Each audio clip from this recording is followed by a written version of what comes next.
What's going on, everybody? Welcome to another edition of Mean Streets, powered by FZN. I'm your host, Chris Meaney. Thanks, as always, for taking the time to hang out. This is episode 16 of Mean Streets. The Brett Hall, Bobby Clark, Pat LaFontaine episode. It's my best impression of Rick Generate. Pretty weak, but an unbelievable play caller, so I just wanted to give him a bit of a shout out there. But really, Whitey Ford, Dwight Gooden, Tyler Lockett, Joe Montana. A lot of greats to wear number 16. Actually, you know what? Not a lot of greats. I lied, but some beauties for sure that have wore 1-6 in sports. This has just been a crazy day in the NFL if you've been following along on your Saturday. It's been a crazy week. Hopefully, all my American friends had a great American Thanksgiving with some family, and hopefully you guys were able to just be safe and enjoy the time together. It's you don't need me to tell you how crazy 2020 has been.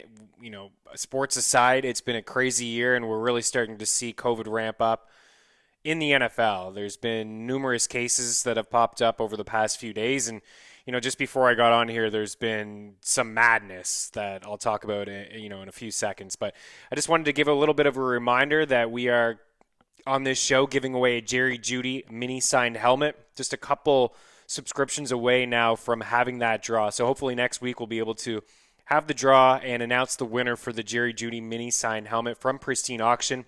If you want to get in on that draw, screenshot just subscribing to Mean Streets, preferably on the YouTube page. If you hit the like button, you're watching there, leave a comment, a question. I'm sure you have a start or sit question. I mean, I have several.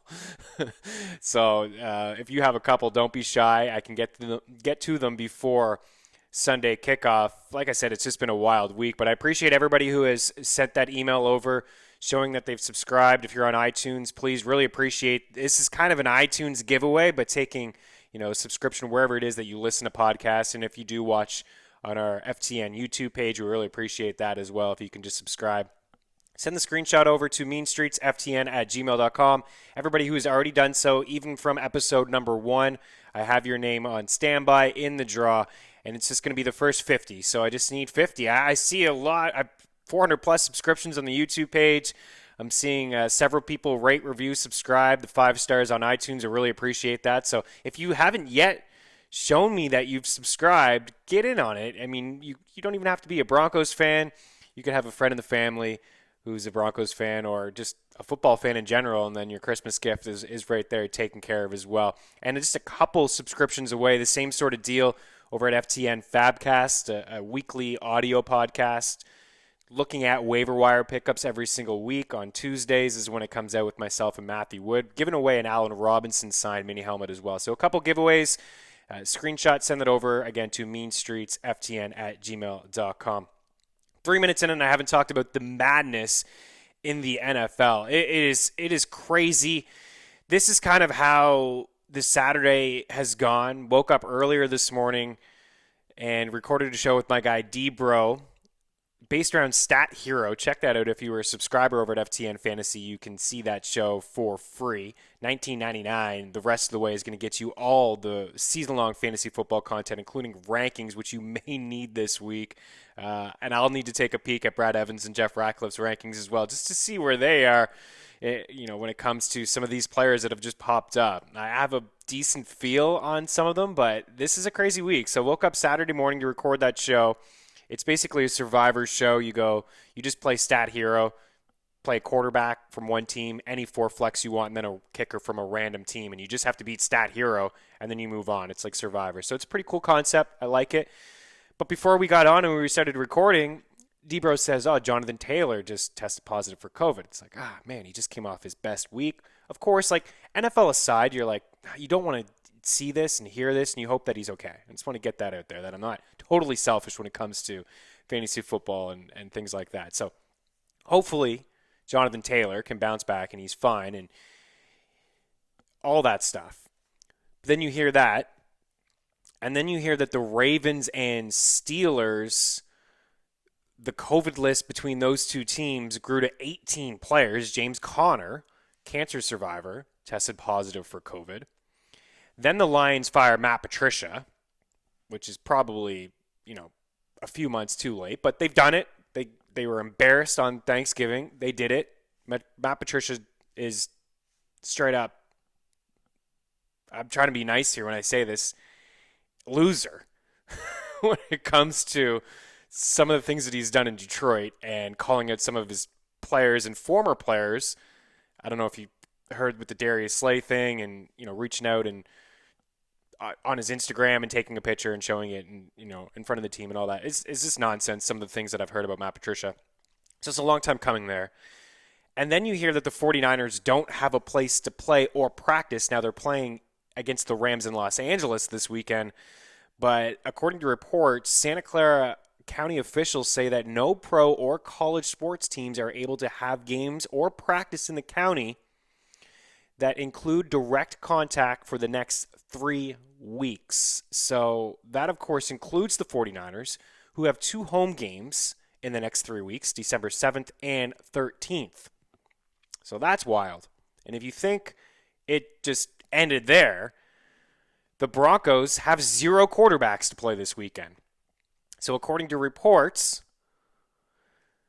it's looking more like their practice squad wide receiver, Kendall Hinton, who played quarterback at Wake Forest for 3 years, 2015 to 2018, is most likely going to be the starting quarterback for the Broncos this week. Because we have Drew Lock, Brett Rypien, Blake Bortles not allowed to play in Week 12. Jeff Driscoll tested positive for COVID on Thursday, and all 3 of those other quarterbacks, and Lock, Rypien, and Bortles, close contacts. So that's been the last 72 hours or so. All 4 of the Broncos quarterbacks completely wiped out. None of those guys are going to play.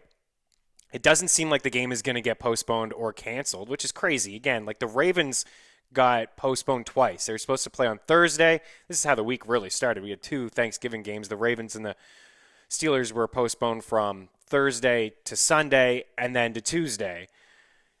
And other teams have, the 49ers had to play 4 weeks ago with nobody. There were several players not only hurt but tested positive for COVID, but yet they rolled out a team and got killed by the Packers.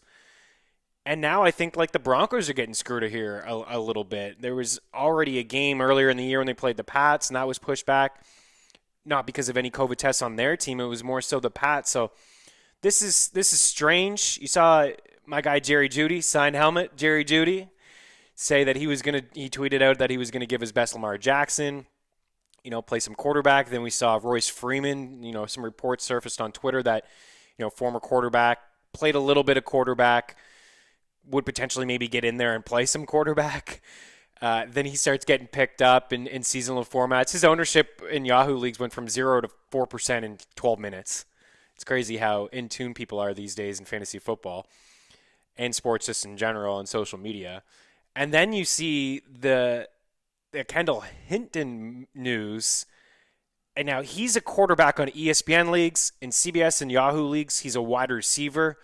I like to play in leagues where you can't pick up anybody anytime, because those who are having a Saturday evening with their family and for supper, and then you hear all this news, the Jonathan Taylor thing, and all of a sudden Nyheim Hines, he's most likely owned, but Jordan Wilkins becomes a flex, and then, James Conner, and then Benny Snell becomes an immediate pickup as a borderline RB2, and certainly probably widely available in a lot of leagues.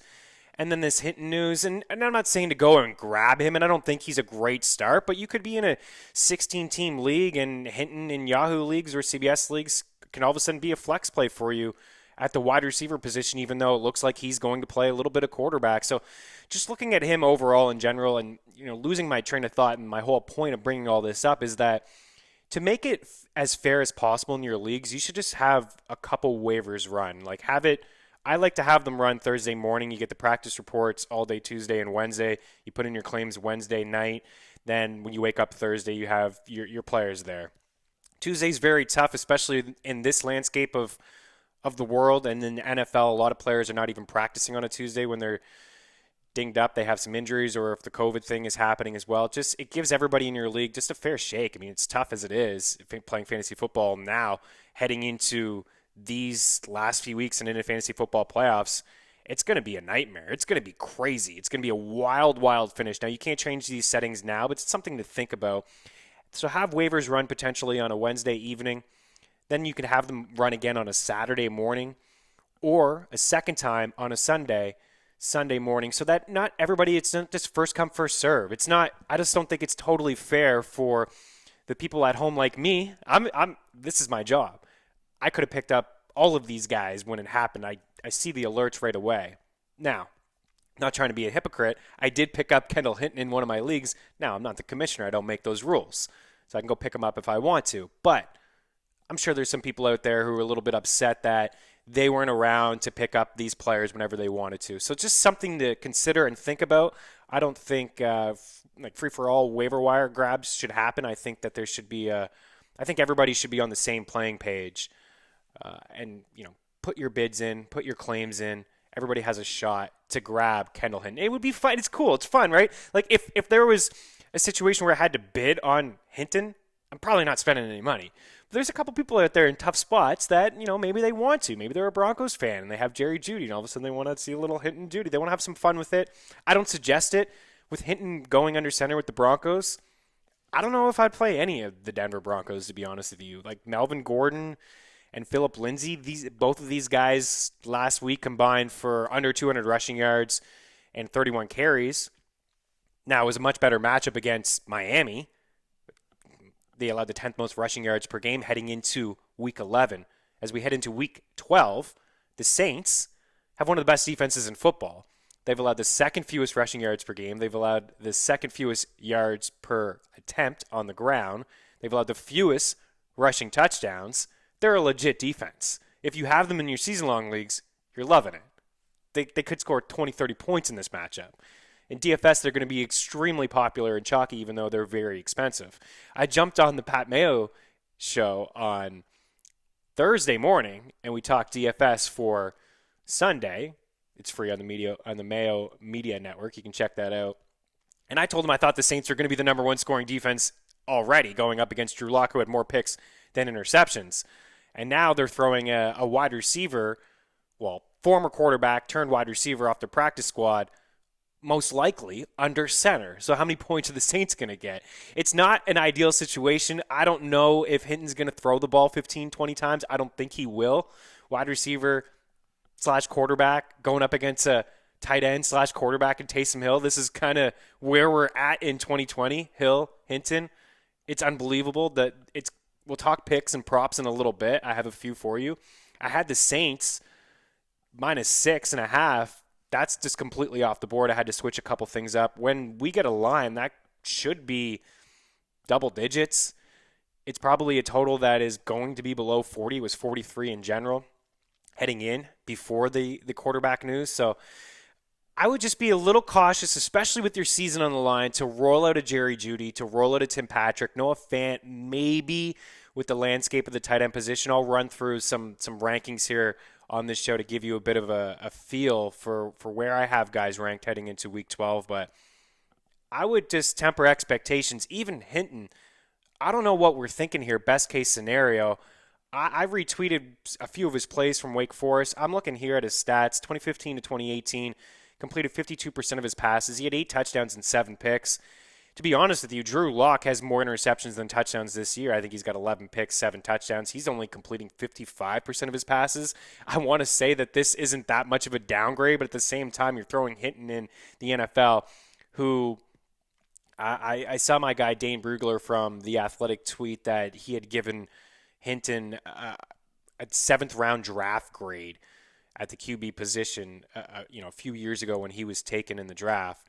So it's not like we're talking about a quarterback who's just going to be able to sling it. I think they're going to run the football a lot, but I don't think they're going to have a lot of success running the football between Lindsey and Gordon and maybe Royce Freeman in there. It could be some wildcat plays. I've seen Lindsey do this before in the past.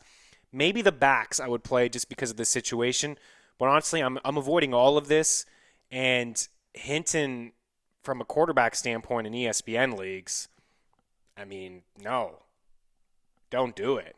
Superflex, you got to be hard up. But we're not getting too cute here and rolling out Hinton over Phillip Rivers or Teddy Bridgewater or Carson Wentz, some low-end QB2s that you were considering? Honestly, I know I can hear you say that I would rather play him over Carson Wentz. I'm telling you right now, it's probably not the best call. I'll eat crow on Monday. I don't care. I'm just trying to help you out a little bit here with this Kendall Hinton thing. A shout out to my guy Drew Livingstone, and a pretty active chat with him and Mike Omelon, and he said right away he picked up Hinton in a couple leagues. He was going to roll him out in the flex spot over Giovanni Bernard.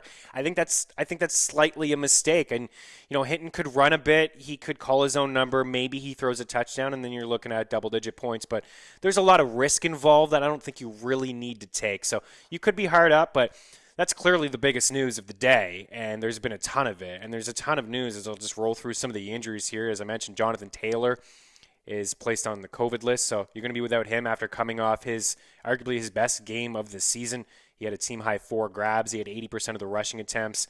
Get to Nyheim Hines in just a little bit, but Todd Gurley is also ruled out. James Conner, as I mentioned, COVID list. Mark Ingram, J.K. Dobbins, these guys as well, COVID list. Savon Ahmad ruled out. Rex Burkhead done for the season. Tevin Coleman not going to play. Running back's questionable.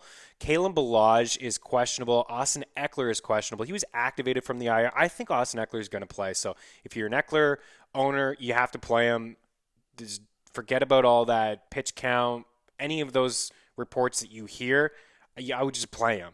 Remember a couple weeks ago when Aaron Jones was supposed to be on a pitch count and Chris McCaffrey was supposed to be on a pitch count, and these guys just balled out. You play Austin Eckler. You spent that draft capital on him. You play him. As for Ballage, if Eckler didn't play and Ballage did, Ballage would be a borderline RB2. Just what he's doing every single week is back-to-back weeks with 23 touches, involved through the air, getting a lot of the usage that Joshua Kelly had a couple weeks ago and Justin Jackson had before Joshua Kelly, or actually probably after Joshua Kelly. When they realized that Joshua Kelly wasn't any good, they started rolling out Justin Jackson. Nonetheless, Eckler is the play. He's a top 15. Worst case, I got him right now at RB 13. He's a top 15 back. If he's active and he's playing, you play him. If he doesn't, Ballage turns into a low-end RB2. With Eckler playing, Ballage is probably, a flex in a 16-team league. I don't think you really want to roll him out, but I don't think Eckler's going to go in and carry the ball 15 times. I think Ballage will still be involved if he's active and he's healthy. But Eckler just has so much upside, especially through the passing attack, with this game being 53 points last total I saw, 52.5. Could be some points there. Could be a few grabs for Eckler. Myles Gaskin not going to play. I already mentioned Ahmad not going to play. So Matt Breida, Patrick Laird, Matt Breida against the Jets. I don't think Laird, we all know, Laird is not a guy who's going to run between the tackles and have that much success on the ground. So I think Breida could fall into, 10 to 12 carries in a decent matchup against the Jets. They're touchdown favorites. Could get a little bit more play in at the end of the game. DeAndre Washington only had a couple snaps and a couple touches the last time he played. So I think this is Breida's backfield. That's the guy I have ranked the highest out of the 3 Dolphins. Giovanni Bernard is questionable. It was looking like he wasn't going to play with a concussion that popped up late in the week, and then the very next day he was able to practice and play. So just have Samaje Perine close by if you are a Gio owner. I have all of these guys as a mix in Gio and Perine. I have all 3 of them on my team for some reason. I just have no other options, and it's just next man up. I think Perine would be next man up if Giovanni Bernard didn't play. And Perine has been involved over the past couple weeks too, right? He stole a goal line touch a couple weeks ago. The bottom line here is the Bengals offense stinks, and I think that's where Drew is going with, playing Hinton over Gio is what do we really expect with Joe Burrow not there under center. They're going to Brandon Allen. Are they going to be able to move the ball? Giants defense has been pretty decent this year. So what are we really expecting from Gio? 15 carries for 40 yards and 3 or 4 grabs for another 20 yards. It's like 10 points. If Hinton throws a touchdown, it's 10 points. So I get what he's thinking, but it's all about context and what kind of options you have. Over to wide receiver position, DJ Chark, Chris Conley, these guys are out. So you see on the board, Keelan Cole, Cole's on the board. Laviska Shenault, these are guys that are, Shenault especially, because he's missed a couple weeks, widely available. We have Mike Glennon under center. All Mike Glennon hasn't done in the NFL is win a football game. Mike Glennon is not a great quarterback. Tough matchup against Cleveland. It's been the James Robinson show. Glennon's going to throw the football just a little bit. He has to throw the football. If Cleveland gets up by a couple scores or touchdown favorites as well, Glennon's going to have to throw the football. Who's he throwing it to? Keelan Cole, Laviska Shenault. These are just options. They're wide receiver threes, flexes at best. I like Shenault more than Cole. I think Cole is a little bit safer. I think there's more upside with Laviska Shenault. But I think both of these wide receivers are going to get some play. They have to. It's just an uptick, given the situation with Conley and Chark out. Larry Fitzgerald, not going to play, COVID list. John Brown, not going to play. Adam Thielen, looking doubtful, COVID, not going to play. Julio Jones, game time decision. I don't know, Julio. We've been game time decision forever. Past 3 years is game time decision. Again, you have him. He's active. You kind of have to play him. Unless you're in a 16, 18 league, then you have other options. But if you're in a standard 12-team league where everybody starts 3 wide receivers in a flex, you may not have a better option. Probably, like, I would play Julio over Laviska Shenault. You just have to do that. You can't be too crazy. But you got a DJ Moore, Robbie Anderson. You're making the choice between these two guys. You play the healthy wideout. Brendan Ayuk, questionable, COVID. Samuel Debo. What did I call him? Daniel Sebo? Well, Daniel Sebo not expected to play. Samuel Debo expected to play. Jerry Jeudy, questionable. Saw the tweet. I think he's going to play. You know, he was talking about being the quarterback. I think he's going to play. He's going to suit up. MVS is questionable. And then tight end Hayden Hurst is questionable. Wow, what a week, right? That's absolutely crazy. I'm going to just run through, some of my running back rankings here. I'll just skip over the studs. I mean, you're playing all these guys that are studs. I had Zeke ranked as a top 12 running back this week. He had 2 points. Yikes. Where's Zeke going in drafts next year? You're not going in the first 2 rounds. I know Dak will be back and the offense will be better. Zeke could turn out to be one of the better bargains in fantasy football, but he's not a first-round pick next year. I don't care what anybody tells me. He just looks like he's lost it. So, Kareem Hunt, borderline top 12 back. I mentioned Eckler. I actually have him at RB 14. Wayne Gallman I have as a top 20 running back. He's been solid. He's been fine. Nyheim Hines I have as a top 20 back, more on him in a little bit. Brian Hill, top 20 running back, more on him in a little bit. Gus Edwards is in the play now, RB 23. Raheem Mostert looks like he's going to return. Don't forget about Raheem Mostert. He's a top 25 running back this week. I have Giovanni Bernard actually outside the top 25, and the more I think about it, I may just bump him down a little bit more. I have Breida at RB 29, just behind Melvin Gordon and Frank Gore in that same matchup. I know Gore is whatever, but he's probably going to fall into 15 carries. And last week he had 15 carries and had a touchdown. He had 15 fantasy points. So that's kind of what he could do again. Actually, I have Benny Snell at RB 28. Breida at 27. My bad. Breida at 27. Snell at 28. Gordon at 29. And then Gore at 30. So, big cluster right there. Justice Hill. Maybe they're getting real desperate and crazy here, but I think Justice Hill is going to get on the field and catch a few passes. But it's RG3 under center, so this offense is going to look a little bit different.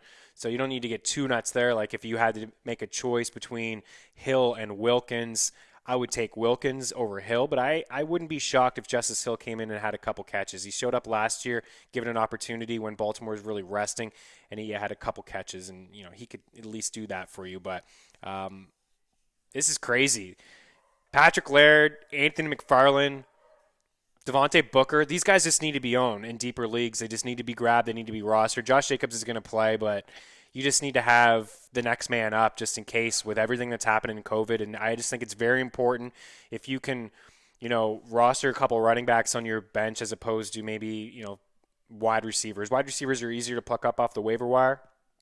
I think running backs are a little bit tougher. So just kind of have the next man up if you can afford to do so. This is wild. Week 12, absolutely nuts. Okay, I have some picks and some props, and we're going to get out of here. If you have any questions, at Chris Meaney anytime, you can always reach out. Leave the comment on the YouTube page, a starter sit question, and I will get back to you before kickoff on Sunday morning. And hopefully we just don't hear any more news, because I don't think we can take it anymore. There's no teams on bye, and it just feels like there's 7 teams on bye, and we're trying to figure out who to replace these certain players with. So let's put up the picks board first. As I said, I had to make some changes. I had Saints originally on the spread, so I'm going with Vegas here, -3 favorites against the Falcons. I really like this Vegas team. I think that they're underrated, and I don't even know if this game will be close, to be honest with you. Even if Julio Jones plays, if Julio plays, I mean, it could be semi-close. But you saw what Vegas was able to do against the Chiefs last week, and they're a good team, man. They beat the Saints this year. They struggled against the Bucks, but they have some pretty solid wins. They beat the Chiefs earlier in the year. They have some good wins on their schedule. They're fighting for the playoff lives. The Falcons are not. They didn't look great at all last week. Matt Ryan was sacked 8 times. So I like Vegas. They can run the rock. I just think it's going to be the Josh Jacobs show. I think he's going to have a lot of success running the football. I'm a big fan of Josh Jacobs this week. Maybe I'll touch on him just a little bit more towards the end of the show with some DFS plays. But I like Vegas by 3. I like Cleveland by 7 as well. I know Denzel Ward is not going to play. Myles Garrett not going to play either. But I think that they win by a touchdown with Mike Glennon under center and Jacksonville missing some offensive pieces. I think they're just going to run the rock with Nick Chubb and Kareem Hunt. Chubb has over 200 yards and just under 40 carries in 2 games since he's returned, and Hunt has been just as dominant when Chubb is there as well. So it's going to be a 1-2 punch. They're both going to run the football. I thought I would maybe take the under there, but I'm just afraid that Cleveland may score too many points, and we could get some garbage time stuff there from Jacksonville. So I'm shying away from the under, picking Cleveland by a touchdown.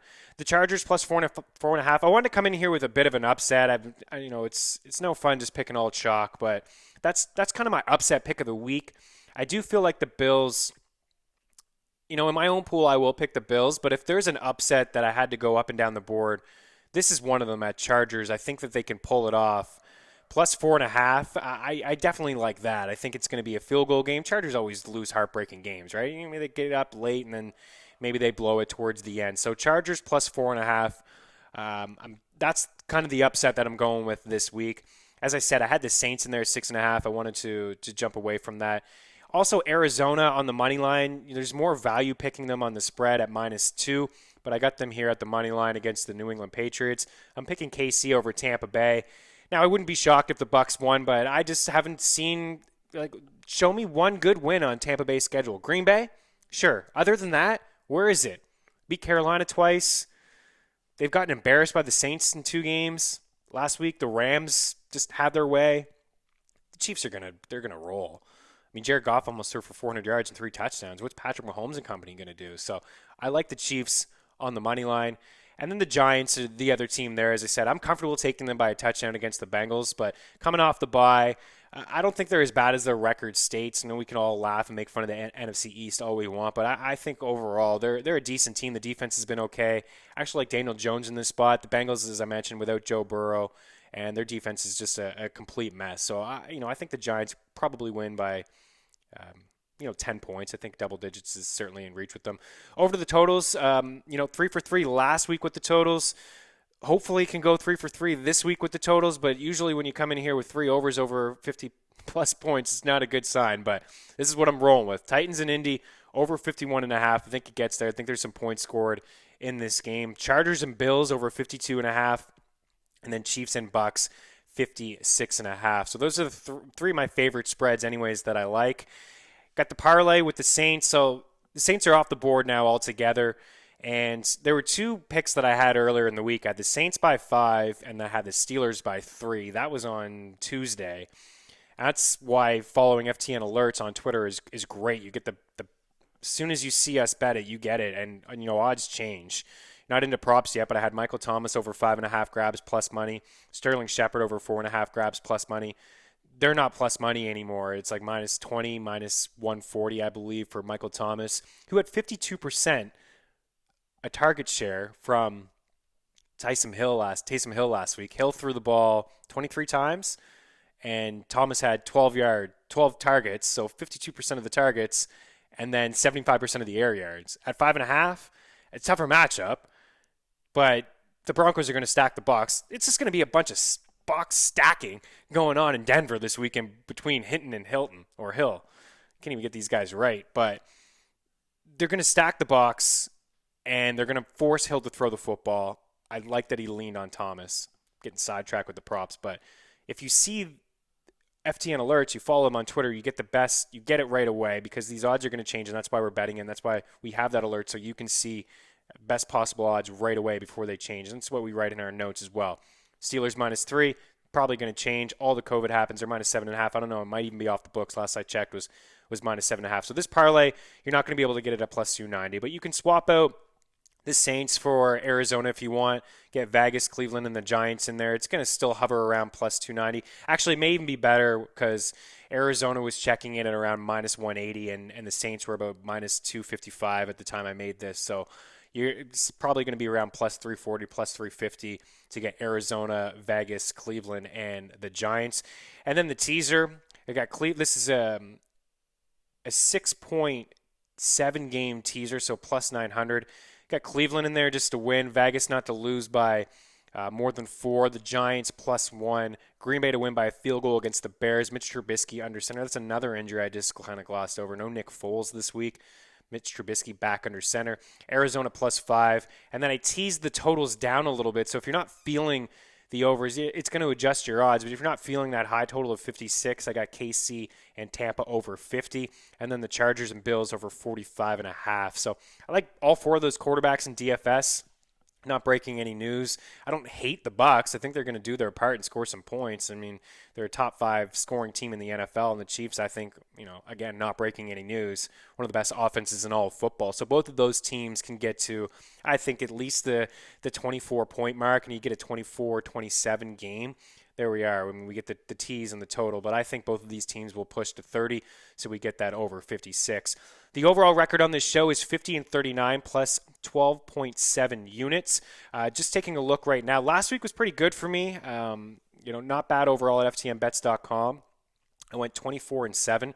So I'm up to 22 units right now, and Thursday Night Football was good as well. 5 for 4 on Thursday Night Football, on the Thanksgiving day. Some of the picks that we gave towards the end of the show had hit. We had the Texans to win the game. Marvin Jones, T.J. Hawkinson over 4.5 grabs. Antonio Gibson over 52.5 rushing yards. Terry McLaurin over 5.5 receptions. Didn't get the Marvin Jones 55.5. So hopefully, this is a trend here for this week. It's been a wacky week, but I think really what I like to do is when I see some of these injuries and some of these players who are not going to play, I just right away I go to the books and I try to get them before the odds change. Again, another reason to follow FTNalerts.com. So I bring up my props board here, and I'm not sure if you'll be able to get this by the time you're listening, but I'll give you a little bit of an idea of how high would it have to go for me to jump away. So you got Brian Hill there over 2.5 receptions and 16.5 receiving yards. No Todd Gurley, as I mentioned. And with Brian Hill, I mean, this guy's been involved anyways. He played more snaps than Todd Gurley last week, so he was already starting to trend up in this offense. He's got 7 games at least 2 catches with Todd Gurley in the lineup. So now that Gurley is out, I think he can get to that 3-4 catch mark. If Julio Jones doesn't play, I think Hill could maybe even flirt with 6 or 7 targets in this game. So I think he gets to that 3 catch mark. And if I think he's going to catch 3 balls, he's probably going to get 17 yards. And if they're down in the game, which I expect them to, they're going to have to throw a little bit more. So I like the Hill receiving props, catches, and yards. It's plus 105 DraftKings Sportsbook for over 2.5 receptions. That's pretty good. That's real good, actually. And then same sort of deal here with Jonathan Taylor out. And I waited a few hours, actually. I saw the Nyheim Hines props, and then they didn't change. So I don't know if these will change. They may go up just a little bit. I think with Hill, I wouldn't go over 3.5 I would go, but I wouldn't go over 4.5. Like, that's just too crazy. But 3.5 it could get there, and it could get to plus money. Or I wouldn't go more than, minus 150. I think minus 150, 2.5 grabs is fine. But other than that, you've really got to lay some juice. For Hines, over 22.5 rushing yards, that's just too low. He played 2 weeks ago against this very same Titans team with Taylor on the squad and Jordan Wilkins, and he had 12 carries, 70 rushing yards. He caught a few balls out of the backfield. He had a touchdown. He had about 20 opportunities in that game. So there's no Jonathan Taylor here. I mean, he's going to get 22.5 rushing yards, is he not? I think it's his backfield. I mean, you could get a little bit of Jordan Wilkins in there, but 22.5 rushing yards for a guy I expect to get 10-plus carries, I mean, I think he definitely gets there. So love that one. And then 23.5 receiving yards. This one may not be for everybody, but he has at least 20 receiving yards in 8 games this season. And again, Jonathan Taylor has played in all of those 8 games that he had at least 20 receiving yards.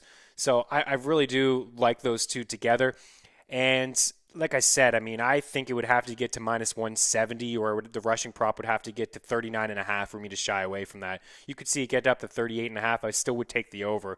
I think Hines gets about 50 rushing yards, catches 3 or 4 passes, and he probably flirts with 70 plus total yards for the day.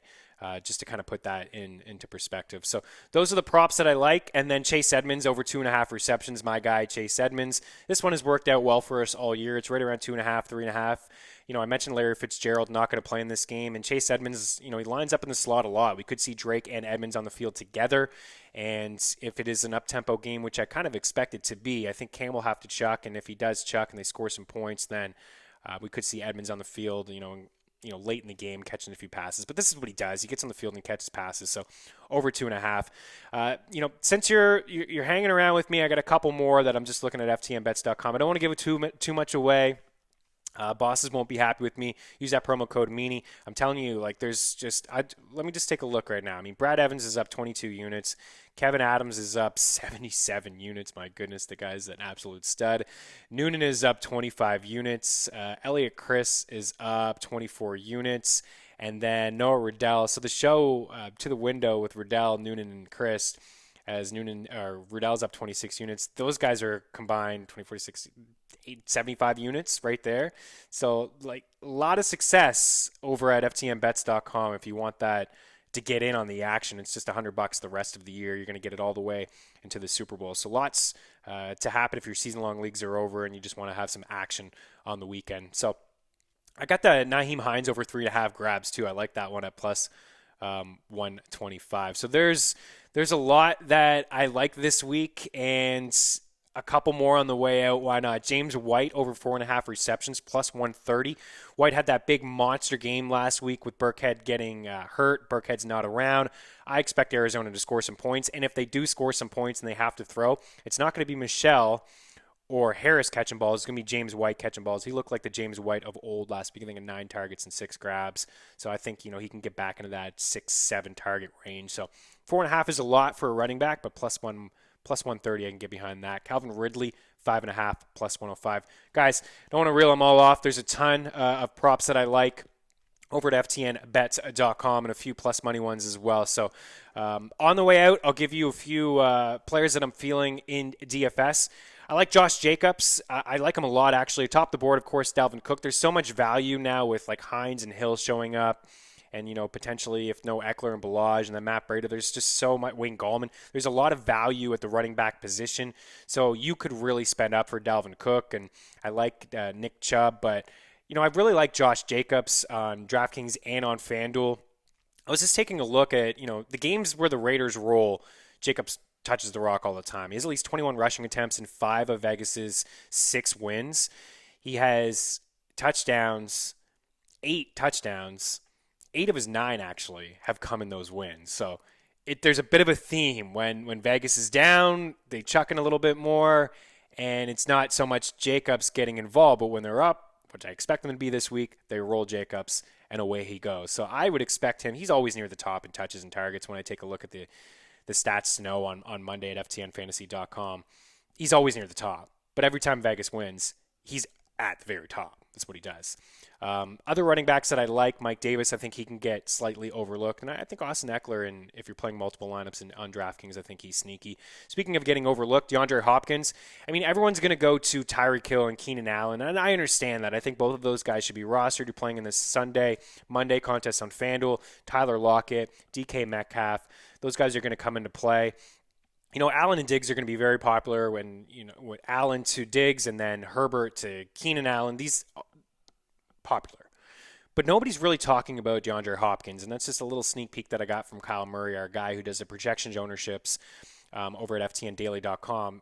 So no one's really talking about DeAndre Hopkins. It's against the Patriots and Stephon Gilmore, who hasn't really looked all that good this year. So I think the fact that he let everybody down, Kyler and Hopkins and Kirk on Thursday Night Football against the Seahawks, this is the time to get in on them. There was a Thursday Night Football game. It's been over a week now since they played. People are not really talking about that game being high scoring. I think it's sneaky, and I think you can bring it back with Jacoby Myers because I think Jacoby Myers, tough matchup last week. Patrick Peterson is going to be on Damiere Byrd. I think Myers gets back into what we had saw from him in the 3 weeks prior. So I think that could be a sneaky little DFS game.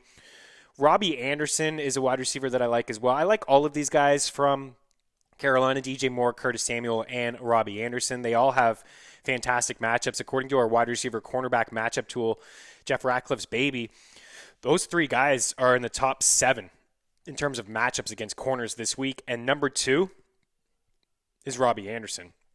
And Robbie Anderson hasn't had a touchdown since week 1, so nobody wants to play him. Nobody's talking about him, but he hasn't been completely phased out of this offense. I was taking a look at just his game log so far this year, and he has at least 4 catches in every game, and he has at least 8 targets in 4 of his past 5. So, yeah, the big plays have gone to DJ Moore. He's top 5 in receiving yards, but Anderson is top 11 in receiving yards as well, and he's getting some. He's always been involved no matter the quarterback, and it looks like Teddy Bridgewater is going to return. And you can just throw on Minnesota, and I think that's what's going to happen. I mentioned Jacoby Myers.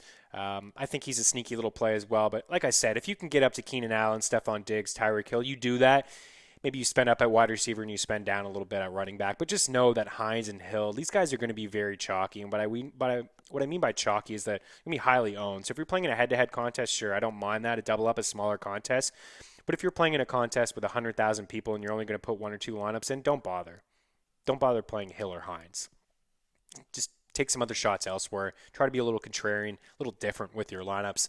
At tight end, I'm spending all the way up for Travis Kelce. This is a prime spot. The Buccaneers have allowed the 3rd most targets and the 4th most yards to the tight end position. And all Kelce has done over his last 3 games is rack up 34 targets, 26 grabs, and 395 yards. This is going to be an old-fashioned shootout. I love it. I think we're going to get a ton of points between the Bucs and the Chiefs. And Kelce has 7 touchdowns this season. So it's either you spend up for him or Waller, but I think it's going to be Jacobs' game. Kind of fading the Carr Jacobs or the Carr Waller Aguilar connection. I do kind of like that, and just rolling out Jacobs. But you either spend up for Kelce or Waller, or you spend in the middle with Henry, or you just spend all the way down. You punt the position with potentially Kyle Rudolph, Irv Smith, Adam Thielen, not going to play. Just looking a little bit at Kyle Rudolph, 3 catches in 4 of his past 5 games. It's not anything exciting, but 50-point total between the Vikings and the Panthers. If the Panthers do chuck and they score some points, it may force Kirk Cousins to throw a little bit more. Dalvin Cook's going to get a ton of work, 20-plus touches for sure in this game. But, Justin Jefferson could get some double teams. It could leave some open soft coverage, really, some open passes for from Cousins to Rudolph. It's possible, and we know that he's a target, at least in the red zone. He has been in years past, not so much this year, but he has been in years past. So my defense rankings go like this: Saints, and that's it. Story, Mr. Hinton, but I'm rolling out the New Orleans Saints. You can go Miami, Rams, Giants. You're playing in that Sunday, Monday contest. You can go Seattle against Carson Wentz, who can't complete a football pass. Another injury on the way out, I just saw it. Zach Ertz doesn't look like he's going to play either. So another week of maybe Dallas Goedert, even though he's been he scored a touchdown late. It was in garbage time. So he's been okay, I guess. But not like a top 5 tight end, which a lot of people thought that he would be. That'll do it, man. Boys and girls, thank you guys for tuning in. I'm just going to refresh Twitter here one more time just to see what the deal is. My buddy Pat Mayo says, assuming Kendall Hinton, I keep calling him Hilton, Hinton starts at and has wide receiver eligibility, who is the best wide receiver you would start over him? And that's just a great question. It really is. And if you have that sort of question, feel free to leave it in the comment section on YouTube or reach out at Chris Meaney. The DMs are open, but I see them if you tag me a little bit easier than the DMs. I'm not playing them over. I don't think I'm playing him over like 30 wideouts that I have ranked over at ftnfantasy.com. I mean, check out my rankings there. Like, I'm not playing over Sterling Shepard. Jamison Crowder, I like more that, Sam's under center. Kirk, no. Curtis Samuel, Mike Williams, Keelan Cole, Michael Pittman Jr. I'm not going there. I would maybe play him over like a Brashad Perriman or definitely play him over Henry Ruggs, KJ Hamler. I play him over his own teammate, KJ Hamler, who is a true wide receiver. So don't get too cute. Don't get too crazy. especially if you need a win. You don't want to go down and get eliminated because you played Hinton in your flex spot. So lots of craziness. Thanks for taking the time as always. Really appreciate it. You went in the Jerry Jeudy signed mini helmet, or you went in the Allen Robinson signed mini helmet. Send a screenshot subscribing to those shows. This one, Mean Streets, FTN Fabcast. Put your name in a draw, and we'll draw next week for those helmets. Again, appreciate all the support from everybody. Good luck. Hopefully you're able to get by, and just stay safe out there. Hopefully you and your family are doing all right. Mask up. It's not like we're asking you to wear a Maple Leafs jersey. It could be worse. Have a good one. Cheers.